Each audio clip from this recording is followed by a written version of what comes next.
Well, hello.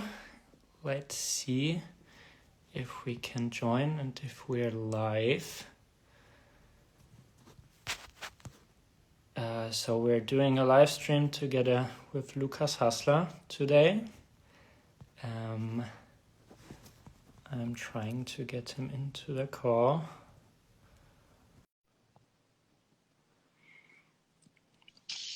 Aha! There he is. Hi. Hey. Here, how are you? It's been a while. I'm great. Yeah, it's been a while. How are you? I'm perfect. I'm done with my first exam of my concert exam, so quite relieved. I had to do 3 exams and one of them is passed now. So I'm super Wonderful. happy. And Cool. how are you? Well, I'm done as well. That is great. I'm officially a non-student anymore, Oh, which is great. I saw you graduated. Thank you. Yeah, So, finally. yeah. So you're going That's to the nice. great big world. Yeah, that's it.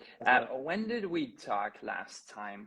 Was it, No. well, almost half a year, I think. No, it was not that long ago. I think it was like November. Yeah, or even before. Even October, could that be?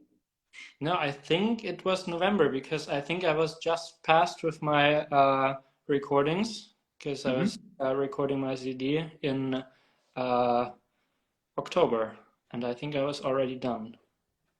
Really? But anyhow, it's been Don't you too think? long. I think it was just ahead of your recording, but I don't know.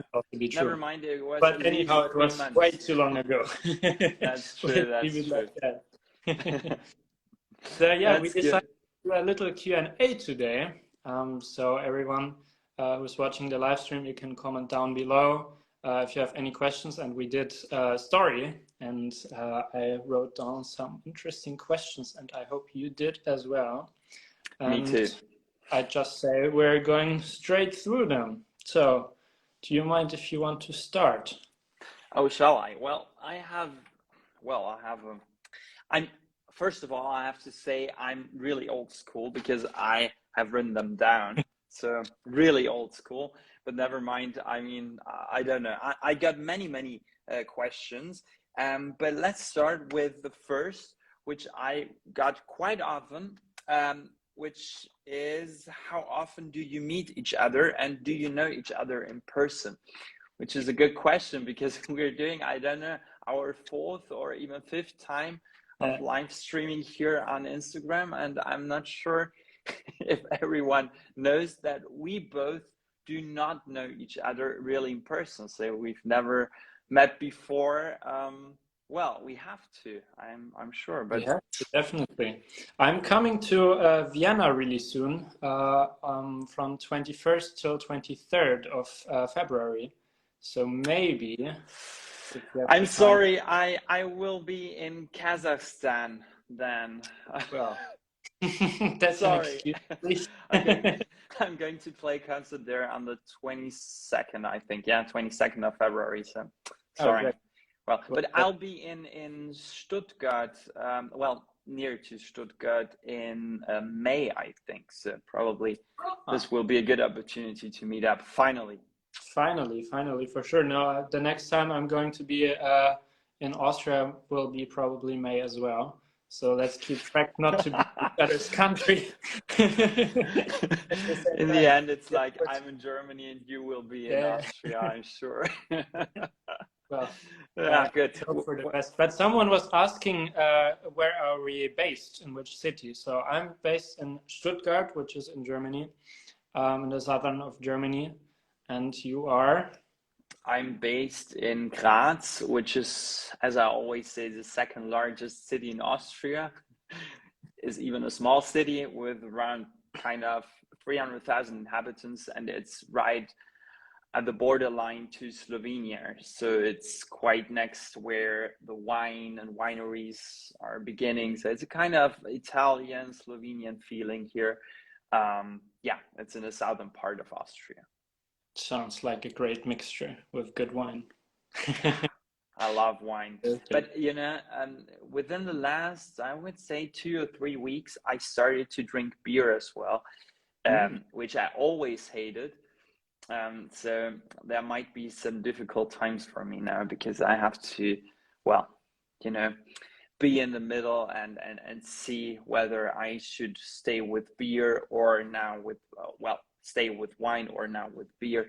It's always, there are two opposites here in Austria, either wine or beer. And these are real enemies here, especially here in the southern part. Or you will just do it like I'm doing right now, not to drink anything. Oh, God. Which is actually quite a challenge sometimes because you're meeting people and everyone is drinking. So I could contain myself except of once where I had to drink, but at least it was only one glass of wine. So I guess that's fine since 29th of December. So quite a while. Oh, wow. Congratulations. Well, it's always a matter of how much you're drinking, like if it's a glass or even more, but yeah. Congratulations on that. Thank you. I guess it will change from time to time, but yeah, we'll see. I'll stick with it right now. Well, so someone in my community was asking, I'm studying organ and piano both together for bachelor's, and it's so difficult to dedicate time each other. Do you have any tips on managing time? What would you say? Well, first of all, I don't know how, I mean, how's in the piano, but here at the organ, when you study the organ, then you always have to also study piano as a second subject or like the minor subject, which I think makes it quite easy, to either like practice both instruments. On the other hand side, I think especially transcriptions are a good way of practicing the same amount of time with the same amount of literature on both instruments, which makes it quite, for me especially, quite interesting. So sometimes I really play, let's say, a Mozart sonata or something on the piano, and then I played the same thing as a transcription on the organ, and I found this quite interesting because you see so many different angles and points on how you articulate, for example, on different instruments like the organ and the piano and so on. So I think it's much more than just adding pedals or not. For sure. What's your opinion on that? I was not studying organ, but I was studying historical instruments, so harpsichord and fortepiano and stuff, when I was still in school. So I kind of had like three hobbies at the same time: school, piano, and historical instruments.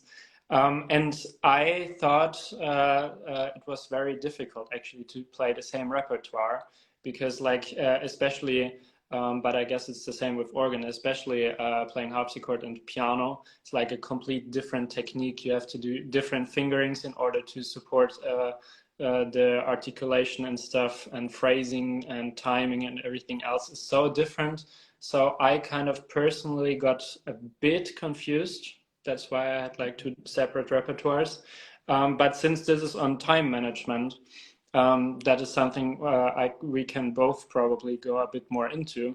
What I'm trying to do is to get an overview on, first of all, when anything has to be done. So, for example, if you prepare an exam, if you play a concert and whatever, then like know the deadlines, be prepared in front of that, not like too short before. That's the first thing. And the second thing is do small steps. So for example, if you're learning a piece or something, I'm trying to do more consistently actually from now on is to give myself a deadline. Like by the end of the day, by the end of the week, I want to be there and there, for example, in that piece, which will be definitely shorter than preparing a whole concerto. So that is something I'm trying to do. I don't know. Do you have any advice on that? Mm-hmm. Well, I think I do the same things. First of all, I really love to have deadlines, and that's also a reason why I started to play concerts regularly, because I really need this deadline in order to know when to start a piece and when to end a piece, which is also, all as always, it's always about planning and about thinking in advance, I would say.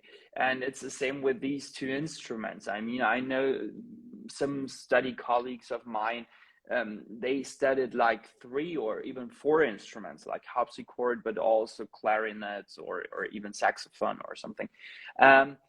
So I think it is possible, but therefore you really have to stuck into it and be really into the subject. And it's all about, as you mentioned, planning, because it's not about playing around, but it's really about practicing. And if you really practice even half an hour a day, but really be into it and really set, as you said, set goals, then I think it's possible to play more instruments, and especially like instruments related to each other, like the organ and the piano and the harpsichord and the harmonium and all these other things which belongs to this family. So yeah, as you mentioned, it's really about the planning and thinking in advance, And I setting think deadlines. you can also enhance that planning if you have like difficulties. But that is something I bet you and I don't have the difficulties, because that's like our main job, what we are doing. But if you're doing it as a hobby, for example, or if you're in bachelor's, when like you have so many subjects to do parallel wise, it's like to really go into your calendar and mark the time, like 1 or 2 hours a day, maybe, where you just practice your piano, where you practice your organ, where you practice, I don't know, learning musical history and theory and whatever. Like plan your day just like you would do in school, for example. Like you have German class, you have math, and you have history and whatever. Maybe that is something that could help as well. Mm-hmm. And the main thing is, playing around is not practicing. Practicing is really going from one note to the other and analyzing the way between these two notes. This is practicing, and not just playing and freaking out because it's working. I mean, I do know it, because it's also very, very, very important. And so, yeah. Well, also good to know that it's working, but on the other side, if you are really into this subject and into this kind of practicing, then you realize that something's going much, much better than before. But if you're just, playing around some nice, clear passages of, for example, bars you already know, then it might make some more fun, but on the other hand side, nothing will change in the end. And of course, you need much more time. So yeah, it's really about going into it straight. And even if you're just practice half an hour or an hour on your instrument, it's all about the quality and not about the quantity of time you spend. For sure. So we got a question actually in this live by Margosha. How do you guys know when you're ready to perform for a concert? Well, it's always luck. I would say no, of course not. You can prepare as well as possible, but I think it's kind of a difficult question actually when you're ready for a concert. So I personally would say if you feel prepared well enough, like you know your piece by memory, in my case as a pianist, unfortunately, then like you survive playing slowly through the whole thing, for example, which is like out of context, and your brain has to really know where everything finger has to go, where every interpretation, what you're actually playing. So when this is working, and I probably would play if I wouldn't have played in a concert before, just for friends, for example, to get into the routine. And I survived like a couple of run-throughs by myself. Then I would say I feel ready for a concert, and I just go on stage and enjoy the moment. What do you think?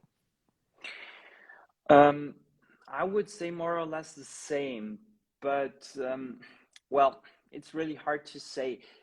After, I would say, some years, you develop a kind of feeling when you have to start with a piece.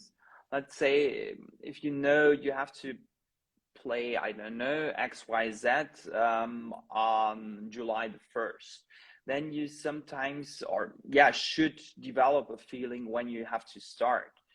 Because you cannot start a year ago or something, like a year in advance. So I think this is the most important thing you have to develop when you start, and then how much time you need. And as you mentioned, it's always good to play it through in front of a smaller audience, like friends, for example, or even the most, I think, helpful thing for me is to just record myself with this wonderful thing which is called iPhone, and this is so honest that you really immediately know whether it's working or not. Yeah, so probably record yourself and see whether it's working, whether you can go through it or not, because sometimes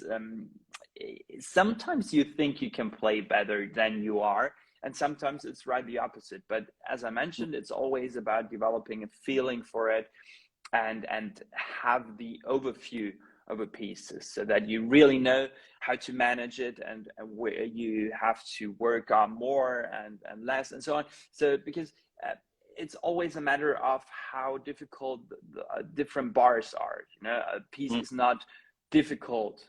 You know, it's like there might be lightly difficult bars, stronger difficult bars, and so on. So you always have to make, as you mentioned before, a plan ahead of time in order to know when you have to start and what you have to practice really hard and what's coming naturally, let's say that way. I totally agree. Totally agree.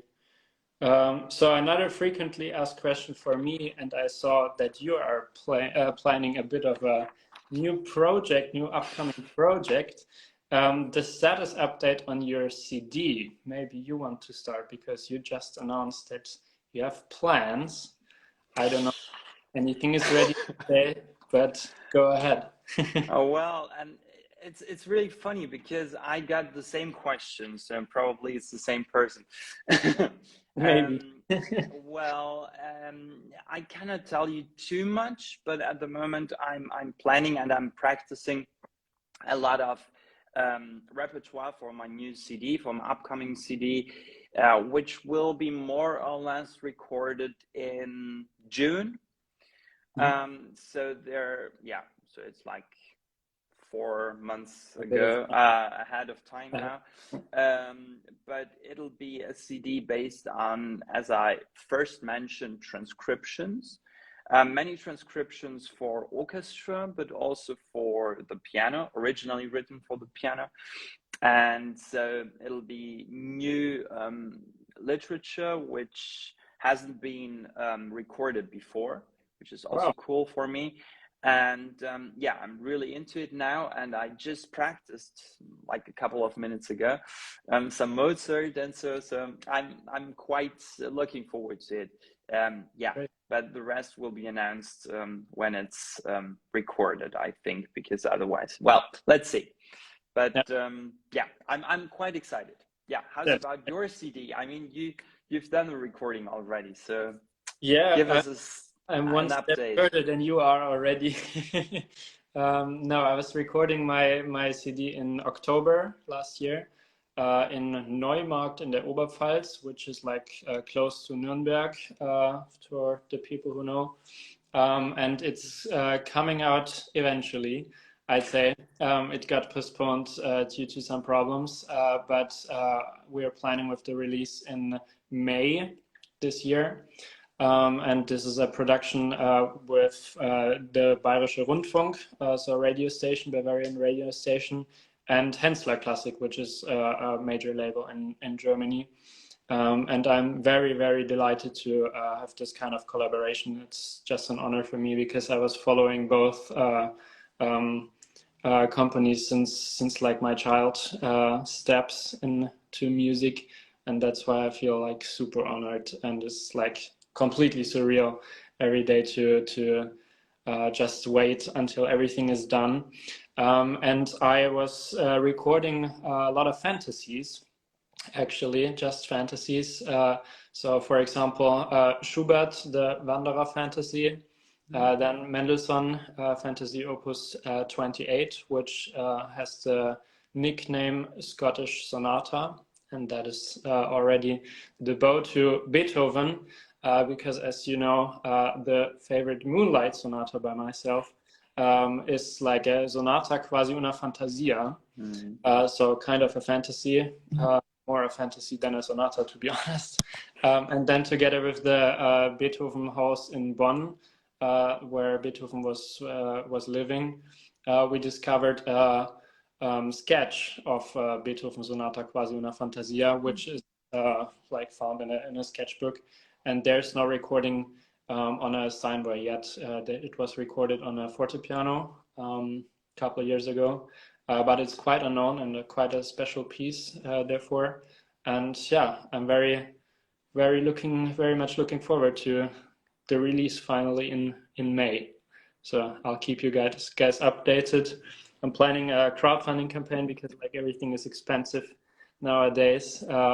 So you will hear probably. That's wonderful. And have you recorded it on different instruments or only on the same instrument?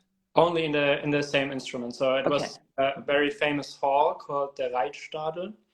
As I said, in Neumarkt in the Oberpfalz, and this is a famous hall for recordings, actually. Like Alfred Brendel was doing many recordings there, and many quartets are doing their recordings. Martha Argerich loves to play there. I think even Andras Schiff has his own Steinway D piano there. Didn't quite get it, to be honest, but somehow it's special. And so yeah, it was a great piano, great acoustics, and just a lovely city. It was just very tiny, and already after the first day of recording, I was doing a little walk at night, and I basically walked through the whole city. Well, it's a small city. I know. For sure. Yeah, but. One other question. I mean, how many days did you record? Like some, and of course, what time did you record? Because for us organists, it's often after midnight because it has to be quiet. I guess it might be much easier as a pianist because you have your studios there, and I guess you can record during the day, but can you explain it to us, please? For sure. So you're completely perfect with your quote. It might be different. So we had like kind of an issue because there was construction sites next to it, on the other side as well, and on the other side there was a church where we had to stop like basically every 15 minutes sometime, and yeah, it was kind of a pain. But yeah, it took like 3 days, and I think I was already done after like 2.5. So it was pretty quickly actually. And yeah, we recorded like the whole day. I think we started at like 9 to like get together, set everything up, talk with the tuner, fix some stuff, etc., and then a little warm up, and then we recorded, I think, until 7 in the evening. So it's quite a long while. And on the last day, I was probably done after lunch, so like 2, 3. That's why I said it's like 2.5 days, with a bit of pain in the ass because of the construction site. But we managed it actually, like barely. It was disturbing.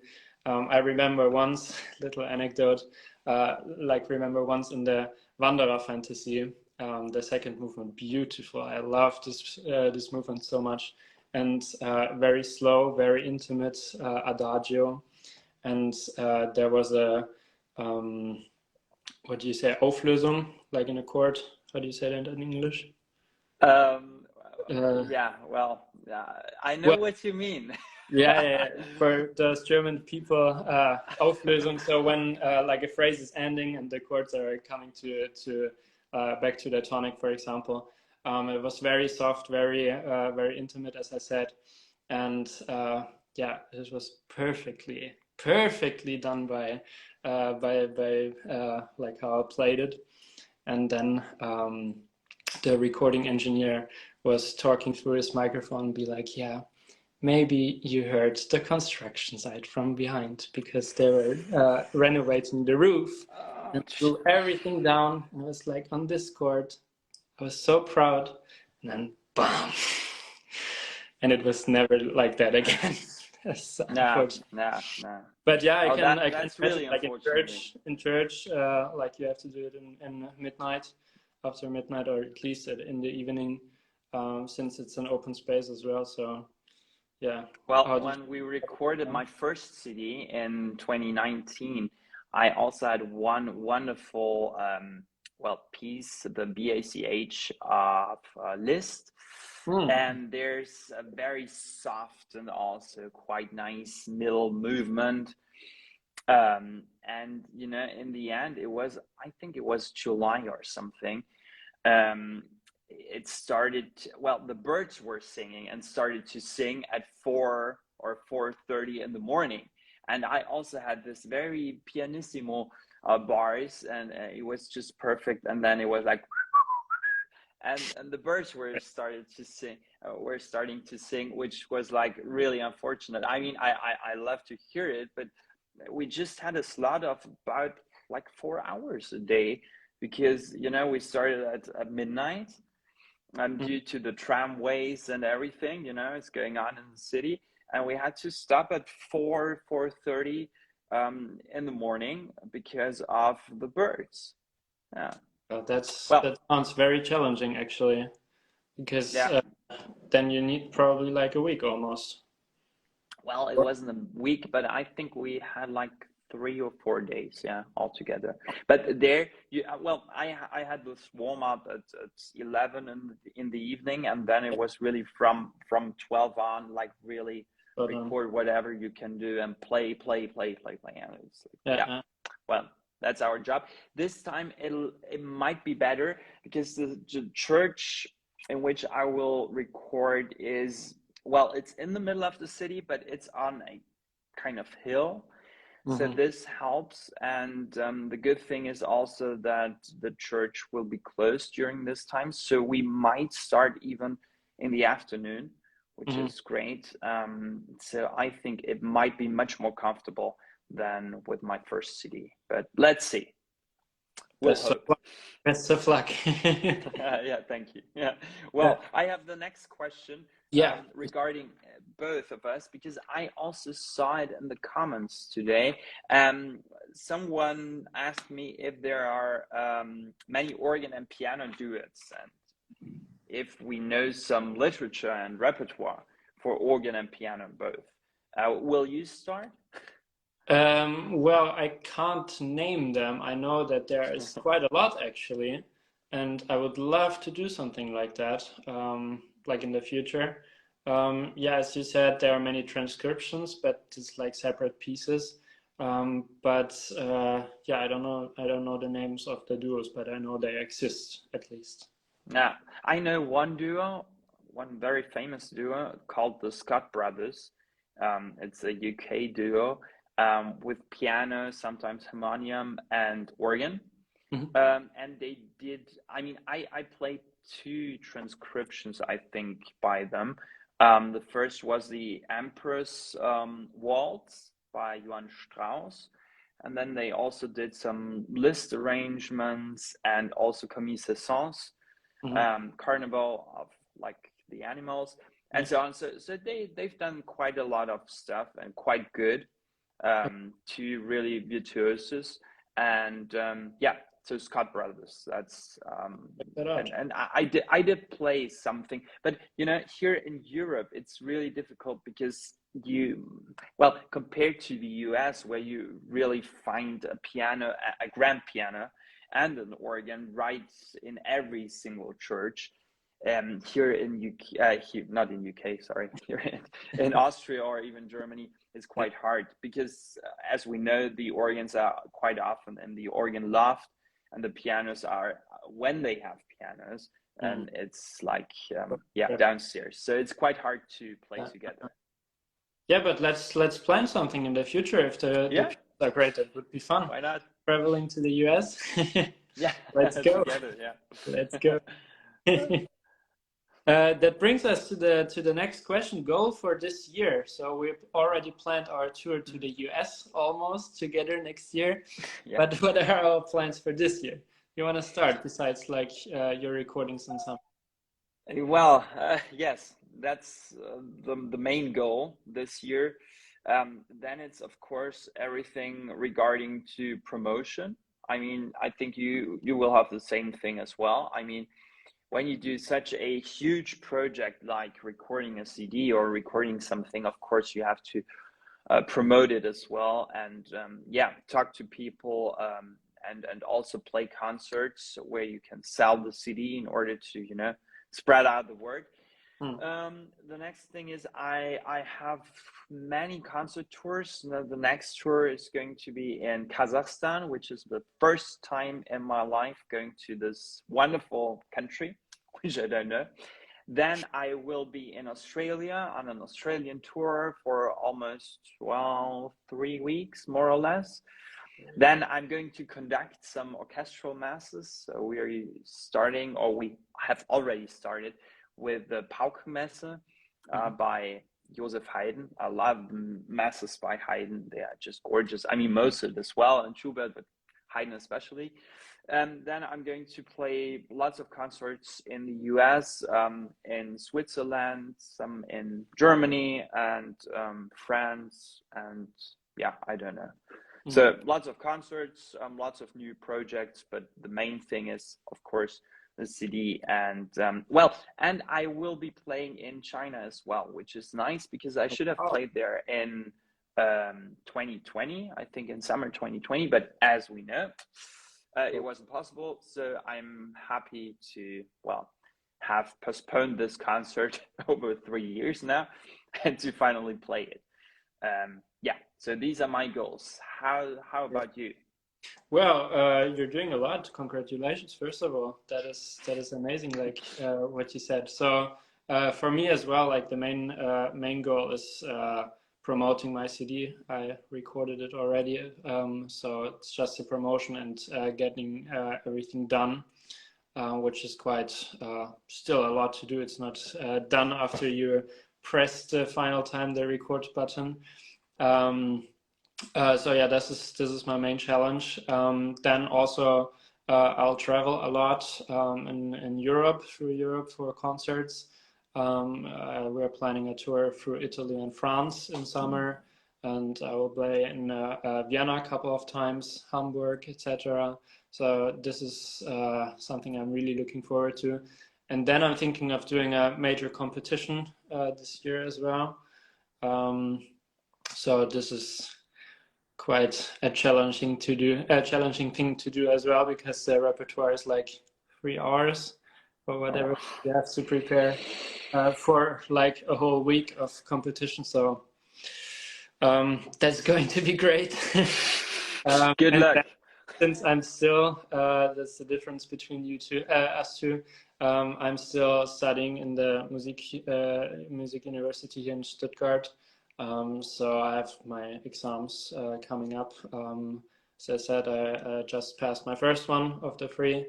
And then in summer I have to play a repertoire exam, it's called. It's like 60 minutes of repertoire through different genres. And then in January next year, but I kind of counted to this year since I have to prepare it at least, I'm done and I have to play my recital concert, which is like 70 till I think 80 minutes of repertoire, also with like different genres and stuff. So I kind of counted to this year at least, because it will be beginning of January, and then I'm done studying. So a lot of things. Yay! Looking forward for this year. That's great. Yeah, well, good luck for all your projects. And I'm really jealous about Italy because I love this country and it's just wonderful. Here we go. Now it closes the circle because it's all about wine and beer. That's something I want to have fun, and I hope for you that you will drink something. Yeah, I will definitely, for sure. For sure. No, we're going to Tuscany. So there's no chance not to drink some wine there. It's like totally impossible. Yeah. So two things actually related. One we got here in the chat. How do you know? Oh no, this was something we performed. We discussed. It was about stage fright. But yeah, this person didn't have the question in there anymore. But it was about stage fright. We can maybe talk about that if you want to, like in two short sentences. It's gone, unfortunately. Yeah. Okay, it's gone. Yeah, because I cannot see it anymore Yeah, here. but Yeah. I saw it earlier. So stage fright. Yeah, as we kind of said before already, prepare as well as possible. Like be really secure. Train. You're playing like the whole performance. Record yourself and stuff. And then I think for me, like when the concert is about to start, I just focus on my breathing and enjoy the time on stage and looking forward to be on stage. I mean, like, it's terrible, like the time you have to wait until you're on the stage, because I usually get really tired.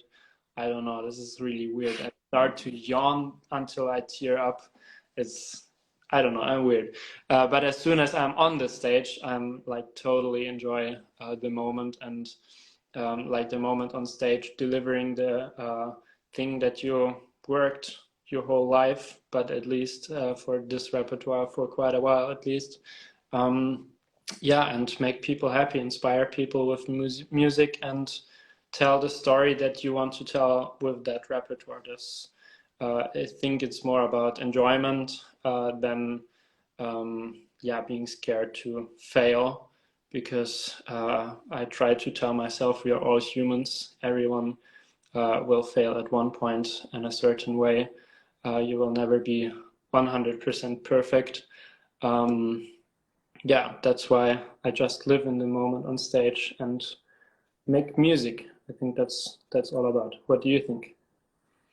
I think the same as you, but the thing is about enjoying your being there and your playing on stage is really important, because I just have to tell you a short little story.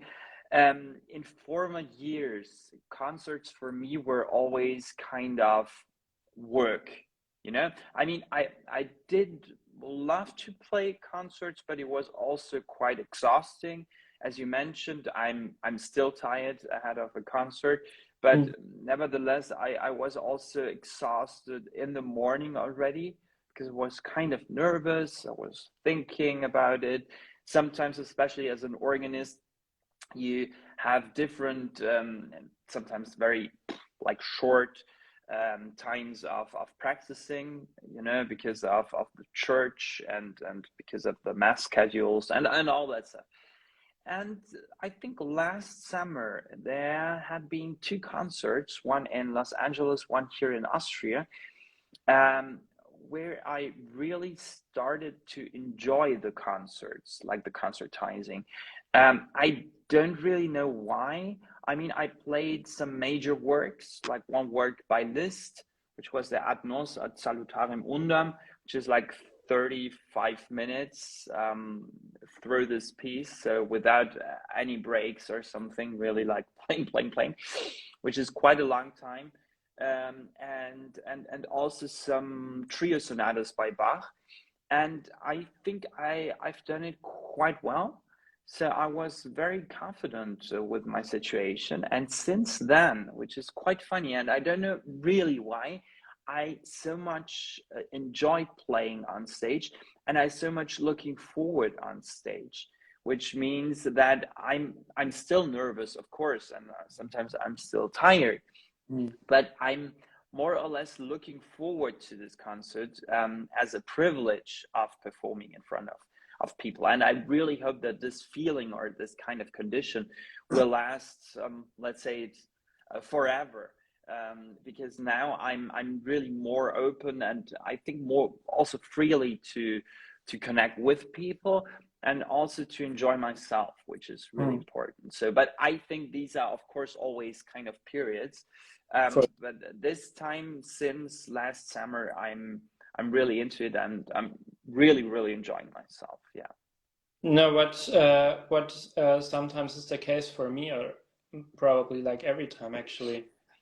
Like I'm trying to organize concerts where I never play more than one new piece in a concert, and this is something that only happened like recently, like since we were allowed to play since COVID, because most of the time you will just say yes to a concert when you're trying to get into your career, and you basically try to play as much as you can, but on the other hand you still don't get the chance to play the same repertoire because people are asking for, I don't know, play some Chopin there, play some Beethoven here, oh yeah, we need some lists into this repertoire and stuff.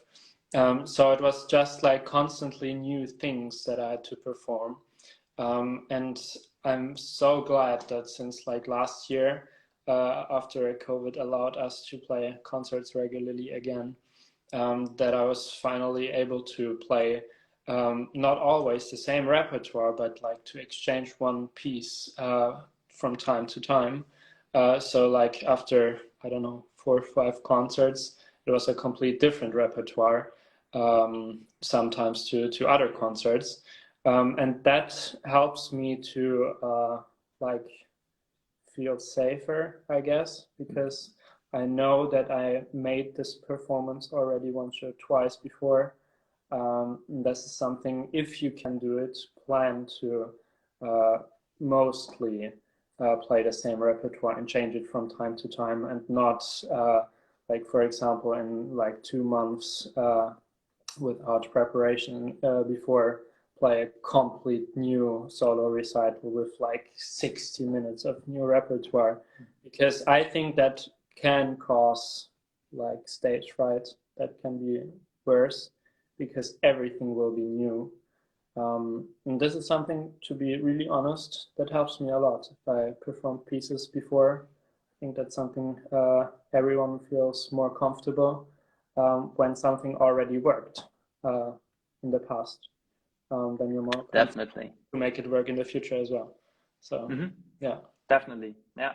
You know, it's a paradox situation because sometimes it's quite good, as you mentioned, to only play one piece, like one new piece in a repertoire and in a concert, and sometimes it's also nice because these 2 concerts of which I was talking before, I almost played, well, at least 60% of new repertoire, and I thought it was quite good. So of course this pushed me much further, and much more than if I would have played only one single new piece, you know. And yeah, so it's always a matter of, well, it's a paradoxon, but it's always a matter of how much time you have to prepare yourself, first of all, how much time you have on the instrument, especially for me as an organist. If I know in advance that I have the organ only for, let's say, 1 day, and let's say for 5 hours or something, I won't do too much new repertoire because I have to register everything as well, which means I cannot really play, but I just have to discover the sound colors and everything on this organ, which is just a technical process and nothing more, which is fine, but I cannot really get into this instrument. So it always, I think, in my opinion, it always depends on how much time you have. And therefore, I'm very glad that most of the concert organizers are quite flexible regarding the programming, and really flexible in terms of what are you really play on this instrument. So if you have, for example, a French Romantic organ, of course you play French Romantic literature.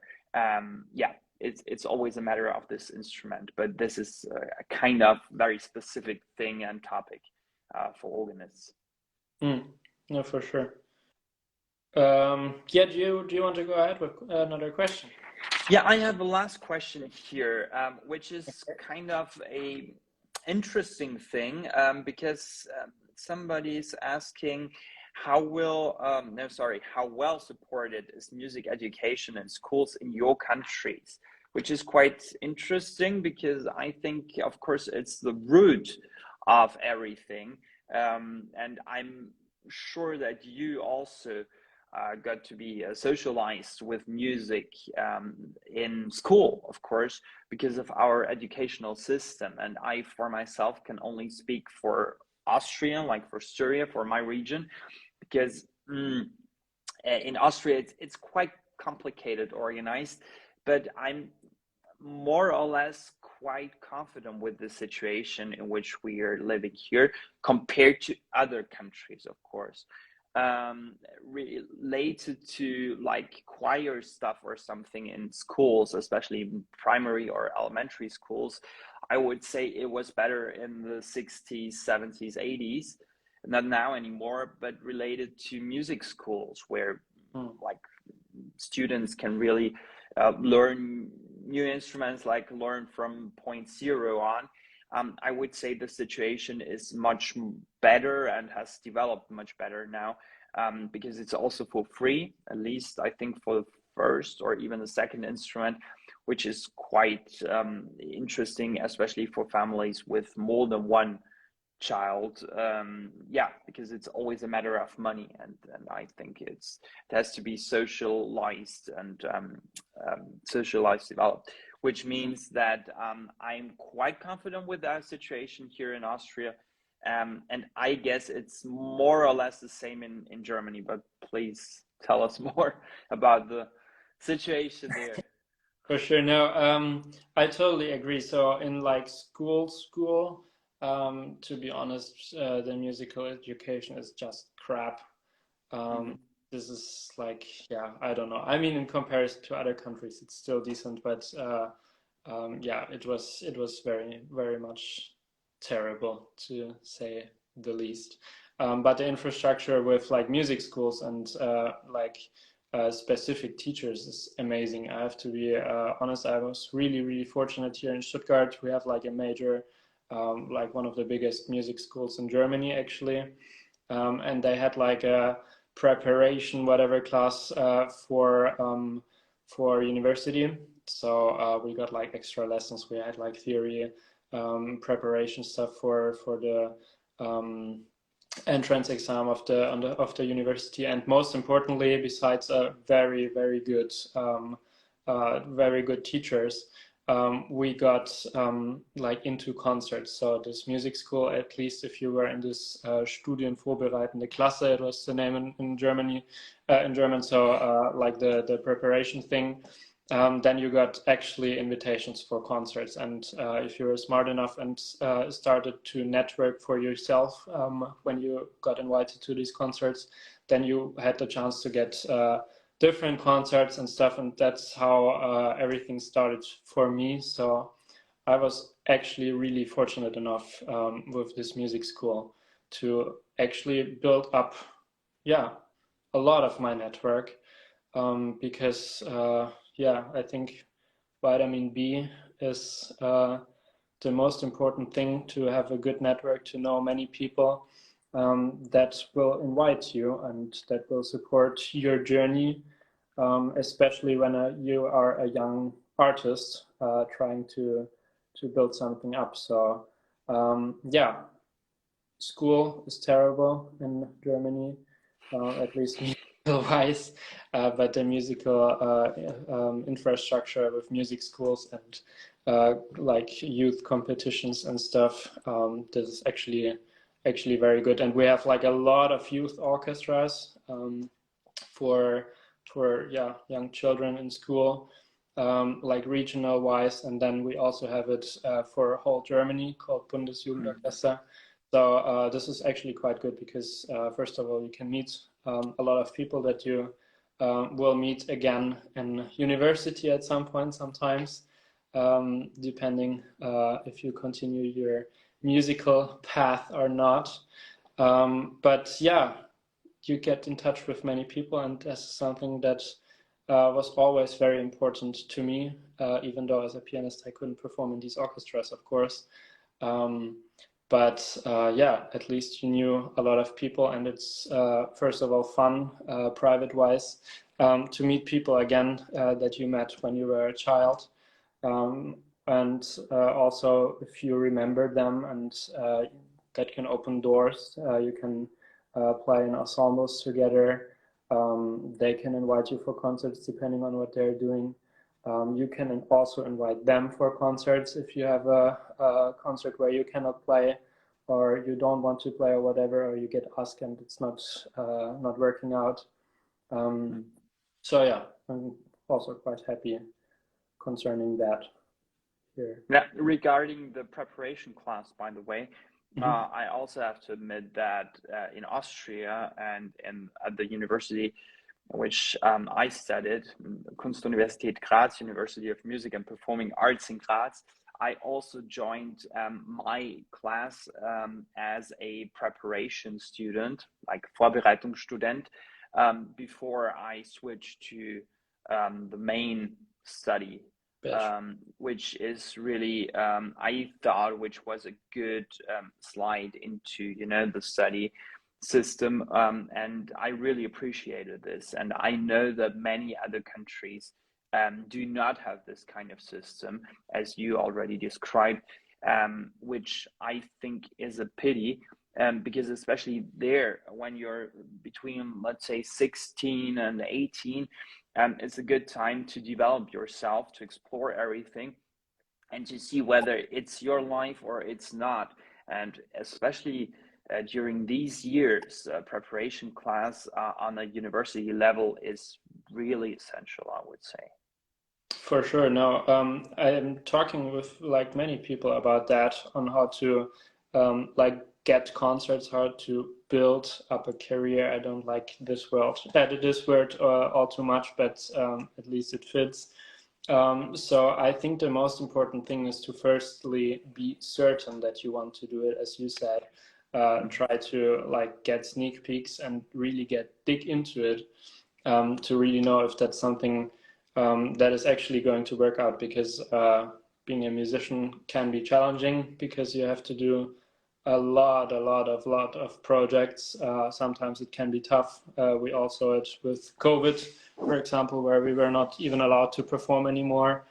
So this is something that is really important. And then also, and I would go even further than you said, like with 16 to 18, I think from your whole childhood, when you play your first concert, and you are certain, or most certainly sure, that you will follow this path, is to really know on how to present yourself, first of all, on the stage, because life is not about just playing your instrument. Life is about many more things. And then know on how to talk, after the concert with your audience. Not hide in your backstage room there and talk to your friends, or, for example, whatever, family, but to actually go out and get to know new people, because these are the ones that you want to achieve. Of course, if someone is important in this concert and you already know this person, then you of course go up to this person and talk to them first. That is completely fine. But you also be open to meet new people. I think this is something that is really key. And the earlier you're doing it, the better it's going to be. And this is the opposite of, for example, studying medicine or whatever, where you finish school, you start studying, and then you're going to the job. I think we're going to school, and the same day we start our instrument, our career is building up. And yes, it has to go parallel. For sure, but everything you're doing is essential. It's like not you're going to lock up yourself in a practice room, but everything else as well. It's about what you're listening to, what you're reading, what your interests are in, what are you talking with, inspirational, whatever, inspiring people, sorry, and etc. And then also like the thing on how you market yourself, something that, by the way, when we were talking about the first question, like the infrastructure of music, that is something I actually miss in university or in like the music school, because you learn everything in a very clinical, I'd say, environment on how to be the perfect musician. But yeah, in real life, outside of the four walls of the music university, it's not this clinical environment. It's about marketing yourself, because let's be honest, there are so many people that are better than everyone else, but you will probably not know them because they don't go out and say, hello, I'm here. Yeah, but the thing is, I mean, regarding, as you mentioned, the clinical way of learning something like marketing or something at the university is true. But as you mentioned, I think it's good to learn it on a theological way or a theoretical way, sorry. But on the other hand side, you really have to do it, like go out, as you mentioned, and yeah, play concerts, give interviews, or do something else. But you have to do it in a parallel way. Otherwise, it will stay like clinical. And on the other hand side, I think it's a part of the university, like the universal education, to help you, of course. But in the end, it's your choice whether you are able to connect with people or to play concerts, or if you're in the other direction, like become a teacher, for example, or something. For sure. It's always a matter of what are your goals, what are your targets, and how you can really use the help of the university. But I think it was worse than it's now, of course. Yeah. But on the other hand side, I think networking or something you can't really learn. That's the way, you know. Either you have it or you haven't. Well, it's always a matter, of course. It's a discussion point. I think, nevertheless, I think you just have to do it. It's something learning by doing it, I would say. That is definitely true, and find out what you want to stand for. So, for example, yeah, if you want to be a teacher and if you want to be on the solo stage, whatever, these are like the major categories. But also, for example, if you let's focus on the solo stage career. There are so many different ways you can market yourself. If you're not into social media, fine, then don't do it. It's perfectly fine. That's not like the way to go. Or if you don't like to give interviews and play like a certain kind of repertoire that everyone will like, this is also perfectly fine. But what I'm trying to say is you have to find a way to present yourself as the artist that you want to be, because as an artist, we're not just, hey, this iPad is from Apple, but like we are a person, we are a personality, and you have to discover your own personality. That's what I'm trying to say. And with that, discover on how you want to present yourself, how you want to be seen from other people. For example, I'm trying to specify myself on Beethoven. That is something I want in the future. I want people that are listening to Beethoven to think about me, if everything will turn out the way I'm dreaming. Of course, other pianists as well, but yeah, this is something that I want to focus my path on, and it's something I want to stand for. But if you, for example, want to stand for a whole big of crazy repertoire with like reaching from Baroque to contemporary 2022, whatever repertoire, then this is also fine. Yeah, it's all about what you want to be as a person, I'd say. Amen. Yeah, for sure. No, I think Instagram is going to kick us out anytime soon. Oh, God. We talked too much. It was so much fun. Thank you so much. For sure. No, it was a blast, and we have to definitely do it very soon again. If you have any ideas what you guys want us to talk about, then always just write it down. Write it down or write a DM or whatever. And yeah, I hope to finally see you soon. That's the biggest goal of 2023. Yeah, in person. Thank you so much. For Have a sure. wonderful Enjoy your evening. evening and goodbye, everyone. Bye Bye bye. bye. Thank you. Bye bye.